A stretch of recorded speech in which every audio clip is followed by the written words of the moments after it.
Hello and welcome to the Evidence Based Chiropractor. I am your host, Dr. Jeff Langmaid. On today's episode, we have a fascinating brand new study that is all around spinal instability and its role in spinal degenerative conditions and changes.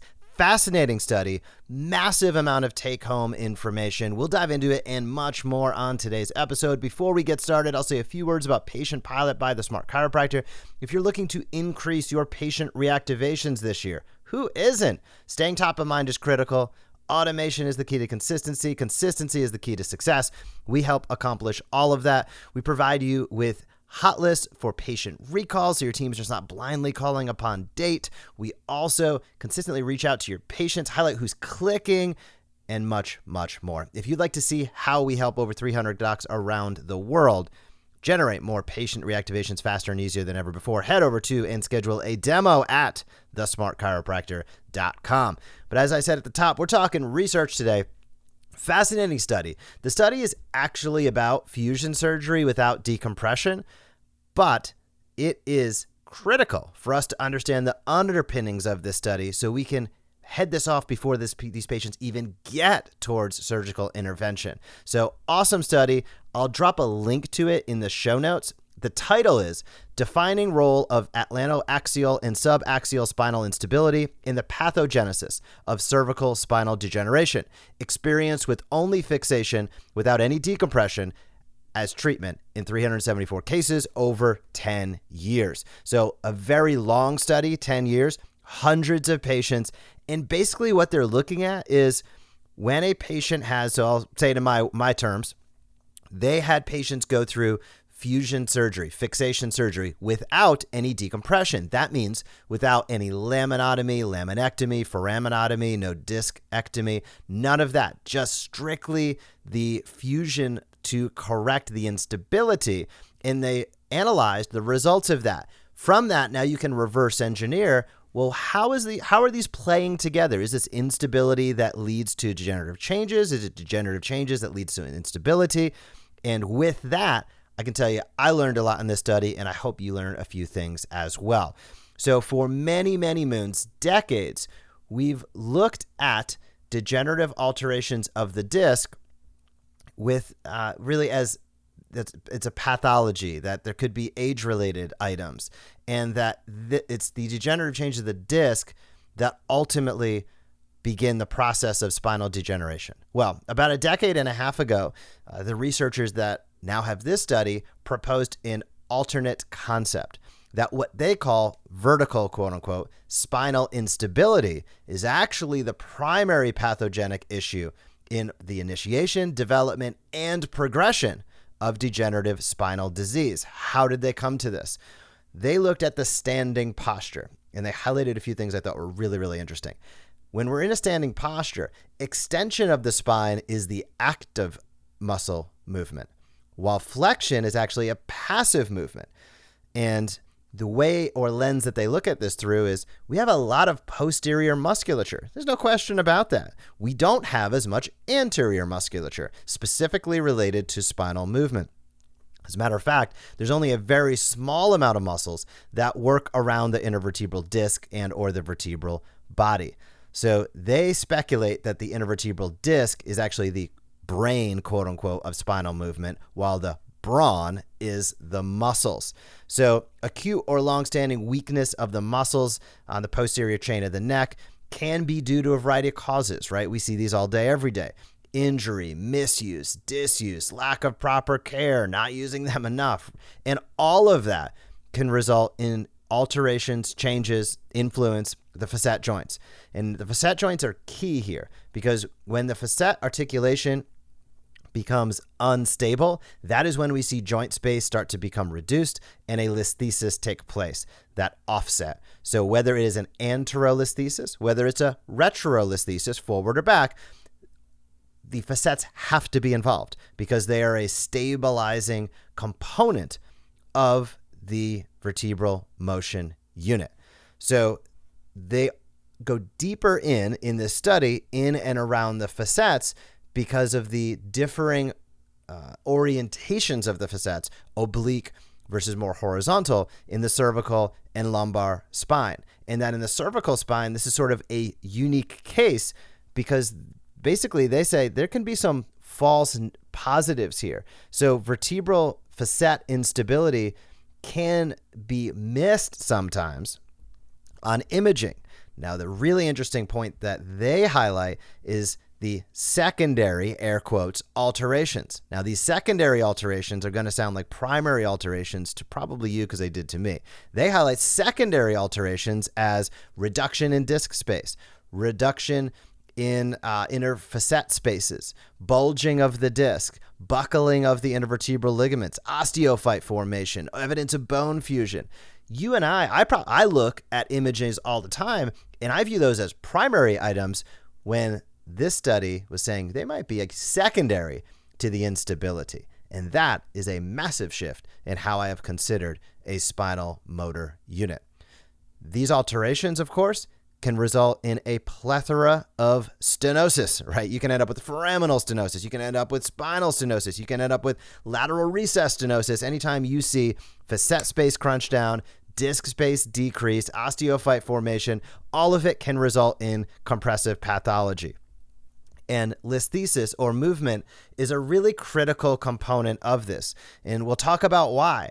When you think about a foraminal canal, it might not be something you think about every day in terms of the size of it, but they're roughly 6 to 8 millimeters in height and let's say 4 millimeters in width. I'm just roughing numbers, but it gives you an idea. Well, if you think about a 2 millimeter, 1 to 2 millimeter offset, so somebody flexes forward and you see the anterior arch slide forward, a listhesis happens of 1 to 2 millimeters. That could be a 25 to 50% reduction in that foraminal canal size. Well, guess what? The nerve going out is going to get crunched. That's when you're going to end up with I like to call a functional stenosis. Even though a disc might not be popping back into the space, your static images might look totally clean. I own a series of imaging centers where we focus on vertebral motion analysis for specifically this, because static images tell a story, but movement-based vertebral motion analysis tells the whole story. What can happen between neutral and full flexion, neutral and full extension is a lot. And a 1 to 2 millimeter offset, which seems so minimal in a foraminal canal, could be up to a 50% reduction in size. That will cause that nerve to yell and scream. That can be a functional stenosis, specifically in the foraminal canal as we're talking right now. But the same thing can occur in the lateral recess or the central canal. So fascinating study. They looked at 374 patients over a 10-year period from 2012 to 2022. And each one of these patients had single or multi-level spinal degenerative radiculopathy and or myelopathy, and all of them were treated surgically via a fusion or fixation. 339 men, 35 women. Age range was about 40 to about 80 with a mean age of 62 years old. So the aim for this surgery in every one of these cases was really simple. A spinal fixation, fusion. That was the key. None of these individuals had decompression of the vertebral body, of the lamina, of the disc, of the ligament, of the osteophyte, or of the posterior longitudinal ligament. So they literally went in and strictly fixated the joint, fused the joint, left everything else alone, and the goal was to see how do these patients do over time. The follow-up period ranged from 3 months to 125 months, so they did have plenty of cases that went a really long time. And in this case, all patients improved from their primary presenting clinical symptoms, which is really fascinating. And all patients had what they deemed clinical improvement as well, meaning that there's subjective and objective, essentially, we can bracket that down to. 92.2% of the patients were highly satisfied with their clinical outcome. And this is shocking. Out of 130 patients who were brought to the hospital in a wheelchair, 116 walked out independently. Absolutely fascinating. One of these patients did need adjacent level anterior surgery afterward as well. So arthrodesis of the treated segment was considered successful, basically the fixation or fusion. When the clinical improvement persisted, bone fusion could be observed across the facet articulation, and there was no relative movement on dynamic imaging. So that's how they deemed success. So on visual impression, the extent of the reduction in the disc osteophyte ligament complex was minimal in 31 cases, moderate in 41 cases, good in 62% of the cases, and complete in 125 of the cases of 259, which they had these delayed images. So here is another fascinating fact. Partial or complete resorption of the herniated disc, prolapsed disc, or extruded disc was observed in 24 out of 33 cases when the MRI was done 6 months after surgery. So hard stop right there. If they didn't touch the disc, but 6 months later, the disc was healed, resorbed, however you want to define that, what does that tell us? It tells us a couple different things. And this is critical for us to know as chiropractors, conservative care specialists, movement-based healthcare professionals. One is that the disc can heal even in this. These are patients going in for cervical fusion surgery. I mean, these are pretty extreme cases. This is not the everyday item, right? Only a small fraction of people, thankfully, go through a surgical intervention. When you get to that point, you're pretty quote unquote far gone. So the fact that after fusing the segment, the disc was still able to heal after probably years, decades in many cases of injury, of maltreatment, of overload is awesome and fascinating. That tells us there's a lot of opportunity to heal when the situation is right. Two, it tells us that, in my mind, it tells me, I say, man, it sounds like I might not be, and I'm not telling patients to go in for fusion surgeries unless they absolutely need to. But if I can stabilize that region without surgery, what does that mean? It means building up muscle mass in the area, ensuring proper biomechanics, all of the things we do as chiropractors. That tells me that there's an opportunity there for the disc to heal itself. And that is powerful. We know it, but to see that 6 months down the road, an overwhelming majority of cases that are surgical cases had disc improvement just due to this fixation or stability of the spinal segment is massive. Absolutely massive, especially because we know spinal radiculopathy, myelopathy is a big, big deal, particularly in the elderly and particularly as people age. And in this case, they found that a simple fixation, a simple fusion can provide a tremendous benefit for these patients. So one of their findings was, quote, our studies have identified intervertebral disc herniation to be a direct consequence of acute spinal instability, or that the instability of the spinal segments is a result of the disc herniation. Which came first, the chicken or the egg? The answer is it depends. And that is a fascinating finding because I've always thought of it in very linear terms, and that might not be the case long term. So resorption of herniated disc or bulging disc material, unbuckling of the segments is something that absolutely can happen because, as they're saying, it's actually secondary to the instability. And that is fascinating. So if we can get in there earlier on with patients, if we can address now a grossly unstable unit, a spinal unit, that's a surgical case, right? If it's grossly unstable. But if we're noticing that there is a listhesis on a film, if we're noticing that maybe there's not a listhesis, but the patient has functional radiculopathies, they're moving around and things hurt, they stay still, it doesn't feel as bad, the images look clean, that starts to become a very interesting case when we think about this might be not a disc issue. Obviously, if the MRI is clean, it's going to tell us whether or not a disc is challenged. But that disc, even if challenged, can likely still heal if we're able to address the stability. And stability comes from a few different things, of course. One is it comes from ligaments, which provide support. Two, it comes from musculature, which support movement. And the disc ties these items together, specifically when we're looking at vertebral body to vertebral body. So I don't look at this study saying, in any stretch of the imagination, more patients need fixation or fusion.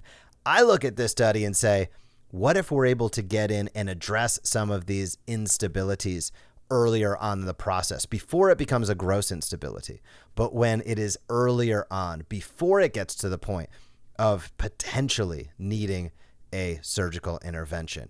If we can do that, if we can address some of the stabilization elements, we always say we want to see a balance of flexibility and strength. That's tied, these are tied together in terms of stability, right? Flexibility and strength. When you have adequate flexibility and adequate strength, your spine is going to be pretty healthy overall. However, when you have instability, probably due to a result of a lack of flexibility or too much flexibility, a lack of strength, maybe they're not such thing as too much strength, but muscle tone matters. This can result over time in instability, and then that cascade, and then, keywords, then the cascade of additional challenges to the disc start to take place. So when you see a disc, when you see some of the things that we might think of as primary, look at them or think about them through the lens of them being potentially secondary to a spinal instability. Not an instability that necessarily requires surgery, but an instability that potentially can still be head off before the patient gets there. How? By focusing back towards the beginning on strength and flexibility. And as you do that, and of course, proper biomechanics, getting in there and ensuring the joint can move freely and appropriately is key. You can't have great strength and great flexibility if your biomechanics at a segmental level are totally shot. But as we improve that with the adjustments we deliver, and then you look towards improving what I'll call the stability of that joint, it is highly likely that you will see many of the red herrings, your spinal disc issues, your ligamental issues, clean up over time. That was my take-home message. If you had a different one, I would love to hear it. Jeff at the evidencebasedchiropractor.com. I appreciate you tuning in each and every week. If you've not left a rating or review for this podcast, I would love it if you would take a moment and do so. And if you are serious about cervical spine assessments, you got to check out neckcare, neckcare.com. I've been posting a ton of videos about this technology. Ori, their CEO, came over to my house. We checked everything out. We did an interview. Awesome. Reliable assessments and exercises for the cervical spine. We're talking neuromusculoskeletal control, proprioception, range of motion, sensory motor integration. It is a technology-driven objective assessment tool. And if you geek out on that type of stuff, you're going to want to head over to neckcare.com. I'll drop a link down below. Thank you so much for being a chiropractor. Have an awesome week in practice, and I will talk to you soon. Thank you for joining us on this episode of the Evidence Based Chiropractor. If you want to grow your practice, come back for next week's episode. If you want to grow faster, visit the evidencebasedchiropractor.com and join our MD Marketing membership today.